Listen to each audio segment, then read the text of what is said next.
my god, a sunscreen that can protect you even in the outer space? Oh, it's just some sort of marketing tactics so that they can lure you in to buy more of their sunscreen. Today, I'm going to review Dr. Jart's new Solarbiome zinc cream. And I'm going to look into what's the deal over there. Is it just all hype? So let's get started.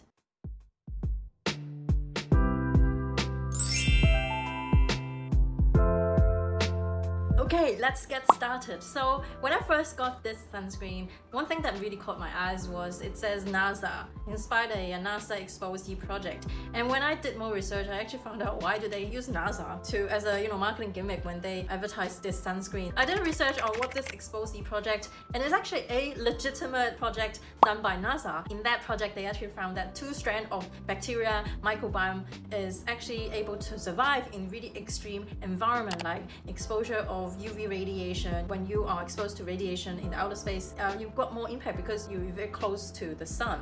And when here on Earth, we have all the protection from the atmosphere and all the ozone. So they survive from extreme environment like high heat, vacuum, radiation, and all the extreme environment. They managed to survive. That's what they found out in that project, Expose You project. It has nothing to do with the sunscreen, okay? The manufacturer for this sunscreen, Cosmax, was inspired by this project done by NASA, and they used a fermented version of the bacteria. It's not really those 2 strands of bacteria. It's like a different it's like a relative of the bacteria that they got tested in the NASA project. They include that into this sunscreen. They actually wrote it on this sunscreen. I was once a marketer, so I understand why they would use the NASA project as a gimmick to lure people in to buy more of the sunscreen. I find it really clever, and that's pretty much why marketers are paid to do so, because they create hypes around this sunscreen. When I took time to investigate into it, which a lot of the consumer wouldn't, they would just, oh my god, this sunscreen sounds amazing. When they test it on the skin, oh, it looks amazing. But when you really look into it, is it really that special with this Dr. Jart make?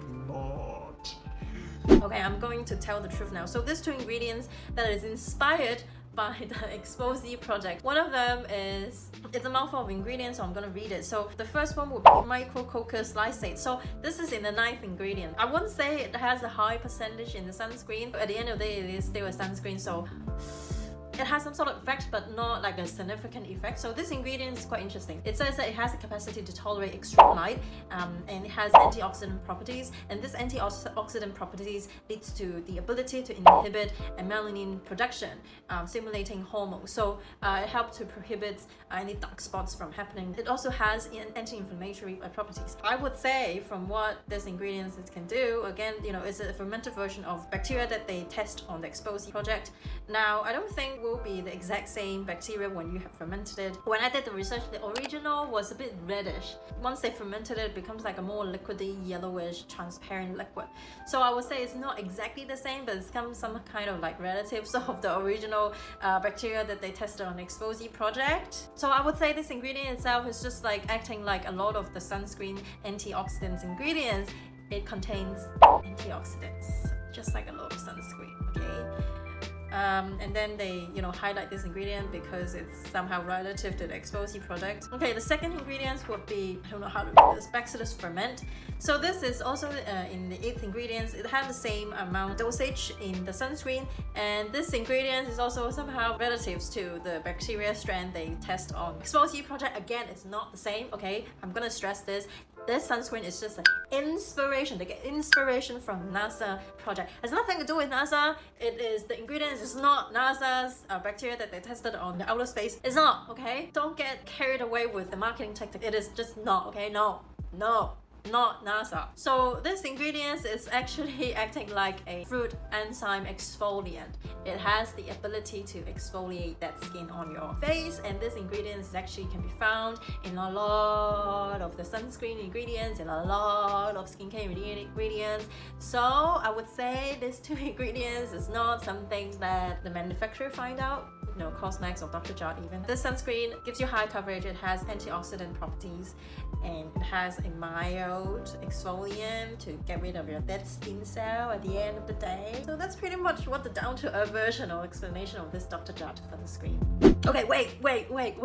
You know, how come there are all this bad stuff? No, okay. Dr. Jart is gonna find out this review because I'm talking in English. Okay, don't kill me. Okay, so I'm gonna say something good about the sunscreen.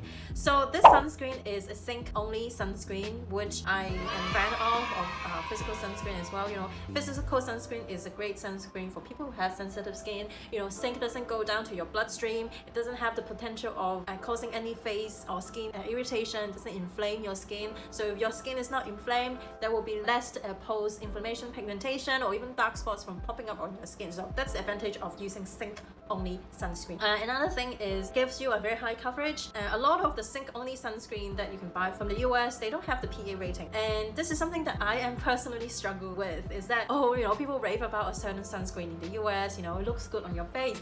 But I'm also interested in how much UVA1 coverage it is giving you. Now, this sunscreen produced in the Korea market gives you that rating. Now, don't just look at it as like, oh, holy grail, you know, this must be giving me a lot of protection.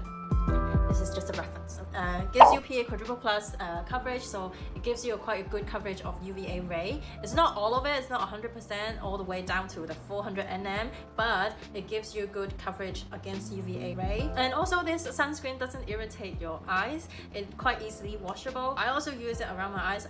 I don't feel any stinging issue around my eyes because I've applied some of the chemical filtered sunscreen. I have some tiny bit of tingly sensation once I put it on. It will kind of like fade away after 10 minutes, 5 to 10 minutes, but I don't experience any irritation from this sunscreen. When I also used this sunscreen on my face, I find it after application for about 3 hours, I find it was a bit drying on my skin. You know how some of the zinc oxide sunscreen would a bit drying on your face, so this happens to me when I've used it for about 3 hours. So what I did, I mixed it with another down-to-earth sunscreen. This is slightly cheaper. This sunscreen is more moisturizing. This is the Dr. G Green Mild Up Sun Plus. This is a new sunscreen as well. They renew the formula. So this sunscreen is more moisturizing than for me, okay, for this zinc cream. So I mix them together, so it gives me the coverage, the protection, as well as doesn't dry my skin out. So if you wanted to give this sunscreen a try, if you're a fan of Dr. Jart, feel free to do so. But there are a lot of sunscreen that's available in the Korea market or in the Western or US or UK market. So I'm using this sunscreen every day, so I'm yet to see any, you know, huge difference around my skin texture or around my skin barrier. However, it feels good on my skin. Even though it gives me a bit of that white cast, it will dissipate after half an hour, so it's not an issue for me. But I would say it could be a problem for people who have darker skin tone because it is quite a white cast. Give this sunscreen a try if you want to. I am trying to get hold of the other products in the same skincare line. I'm particularly interested in their ampoule because of the formulation itself is very liquidy, and it's a sunscreen. It gives you like PA quadruple plus protection. So if I manage to find that product, I'll give that product another review in another video. So let me know if you also try the same product line, and if you find that sunscreen useful, let me know as well and comment down below. So if you enjoyed this video, make sure you give this video a thumbs up, subscribe to my channel, and turn on that notification bell so that you don't miss any of my new video, and also support me to make more video like this. I will see you in my next one. Bye!